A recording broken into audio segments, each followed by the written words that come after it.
Livro Simplesmente Francisco, José Carlos de Luca, capítulo 26.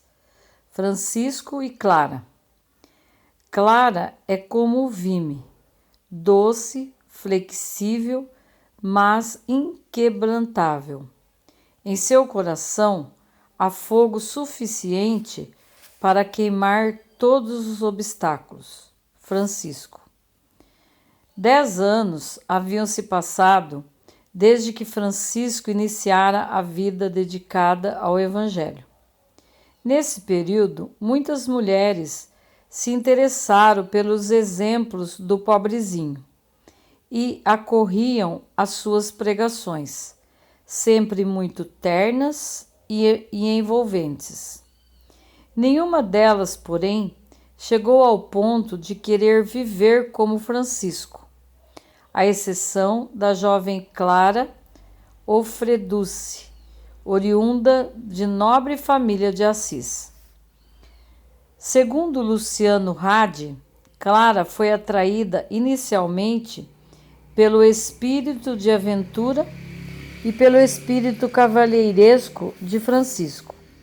Depois foi arrebatada por sua fé ardente e por seu amor de fogo pelo Senhor.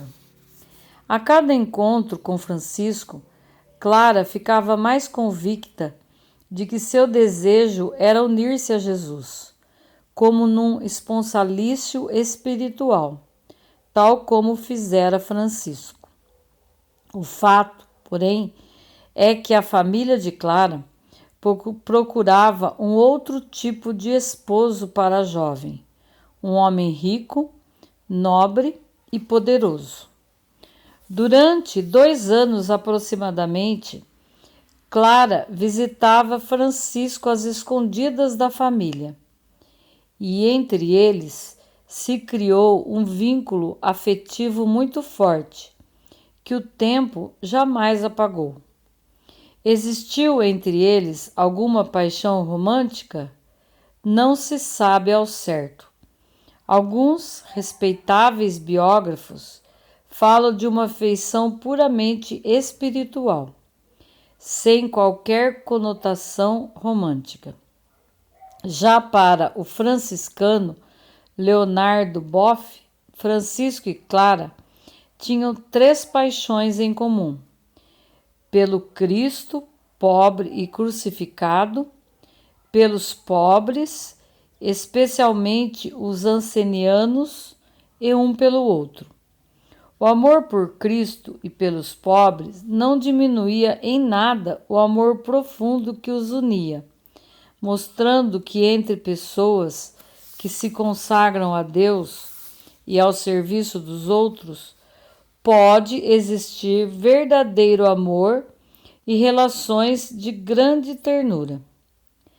Ao completar 18 anos, Clara toma a firme decisão de seguir seus anseios mais íntimos.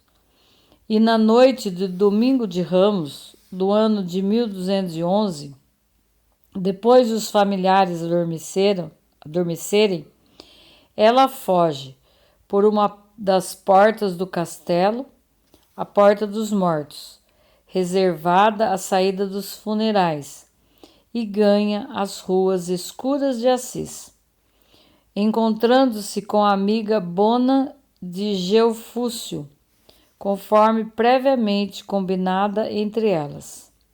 Seu destino? A Capela de Santa Maria, distante 5 quilômetros do local do encontro, na qual Francisco e seus frades esperavam ansiosamente por Clara. A chegada de Clara à capela foi motivo de grande alívio e alegria para todos. Afinal, as primeiras dificuldades haviam sido vencidas e uma breve cerimônia marcaria a passagem de Clara para a nova vida que ela escolhera. A primeira coisa a ser tratada eram as vestes. Os frades providenciaram uma túnica de juta e um par de sandálias humildes, mas as vestes não conseguiram retirar a beleza radiante daquela jovem de lindos e longos cabelos loiros. Ajoelhada diante do altar, fez a sua prece de renúncia ao mundo.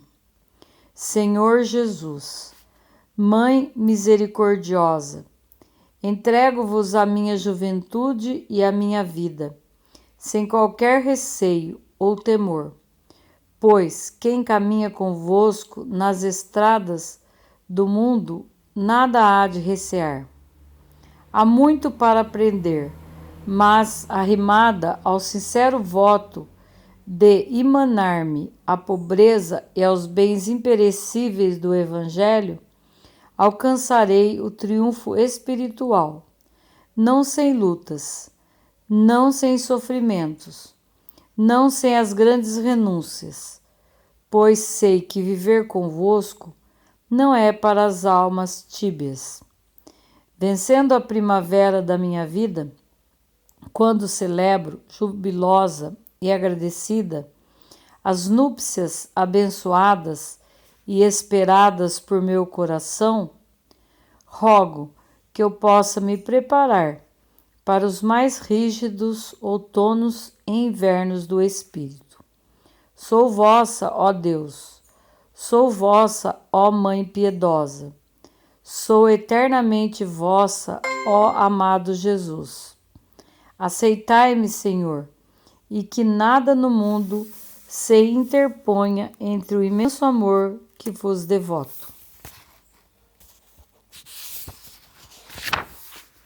Logo em seguida, quando todos ainda se achavam emocionados com os votos que haviam acabado de ouvir, Francisco, muito compenetrado, cortou lentamente os cabelos de Clara e colocou sobre ela um denso véu negro, simbolizando sua ruptura com a vida anterior.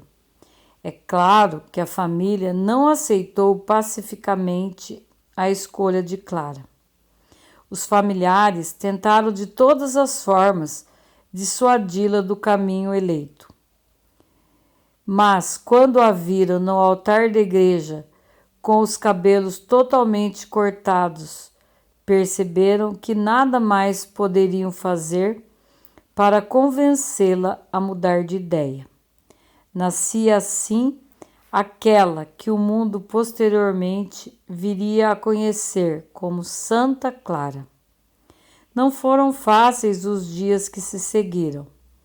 Clara queria consagrar-se à vida religiosa nos mesmos moldes em que Francisco o fizera, evangelizando, socorrendo os enfermos, amparando os pobres, vivendo em sociedade.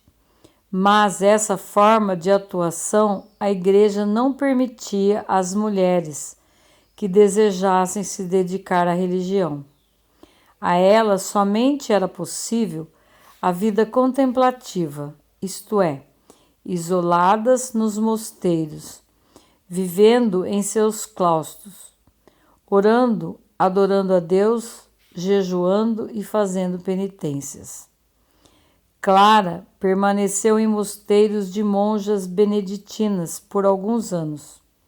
Francisco, no entanto, com a autorização da Igreja, conseguiu que Clara e mais algumas irmãs fossem residir num dos cômodos da igrejinha de São Damião, onde muitas vezes já haviam rezado juntos. Nascia assim a Ordem das Damas Pobres, mais tarde denominada Ordem das Irmãs Clarissas, embora ainda submetida às exigências da vida monástica. No entanto, dessa forma, Clara e aquelas que com ela haviam se seguido estavam pelo menos mais próximas de Francisco e dos princípios que ele adotara na ordem dos frades, notadamente o voto de pobreza. Há de se destacar a importância da presença de Clara na vida de Francisco. Não poucas vezes o pobrezinho, diante de tanto sofrimento, buscava em Clara o apoio, a força e a inspiração para suas grandes lutas diárias. Se Francisco despertou em Clara o amor pelo Evangelho, Clara representou para Francisco a força e o ânimo para testemunhar esse mesmo Evangelho até o momento de sua morte. No dizer de Inácio Larnanga, Clara tinha em sua personalidade algo que faltava a Francisco. Não se saberia como dizer. Era algo assim como uma estranha equanimidade, uma serenidade quase invulnerável. Francisco, ao contrário, como era impressionável, deixava-se abater com facilidade. E nesses momentos, a fortaleza feminina de Clara era o seu precioso refúgio. Se Francisco e Clara conhecessem Vinícius de Moraes e Tom Jobim, tenho certeza de que cantariam um para o outro essa canção. Eu sei e você sabe, já que a vida quis assim, que nada nesse mundo levará você de mim. Eu sei e você sabe que a distância não existe, que todo grande amor só é bem grande se for triste. Por isso, meu amor, não tenha medo de sofrer, que todos os caminhos me encaminham para você. Assim como o oceano só é belo com o luar, assim como a canção só tem razão se cantar. Assim como uma nuvem só acontece se chover, assim como o poeta só é grande se sofrer. Assim como viver sem ter amor não é viver. Não há você sem mim e eu não existo sem você. Canção Eu Não Existo Sem Você.